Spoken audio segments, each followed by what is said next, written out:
संगमनेर शहरात गुटख्यासह पकडला 6 लाखाचा मुद्देमाल। शहरातील लोणी रोड परिसरातील एका विद्यालयासमोर बंदी असलेला गुटखा, पान मसाला, तंबाखू, जर्दा पोलिसांनी जप्त केला। या कारवाईत तब्बल 6 लाखापेक्षा अधिक मुद्देमाल हस्तगत करण्यात आला आहे।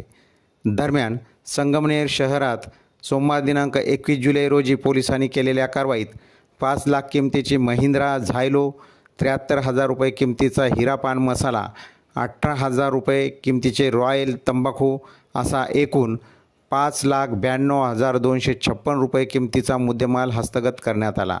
या प्रकरणी संगमनेर शहर पोलिसांनी संजय सदाशिव उगलमुगले वय वर्ष 48 राहणार तिगाव संगमनेर, सागर शिवाजी सोनोने वय वर्ष 26 राहणार चिंचोली गुरव संगमनेर अशा 2 जणांना ताब्यात घेतले असून या प्रकरणाचा पुढील तपास शहर पोलीस करीत आहेत।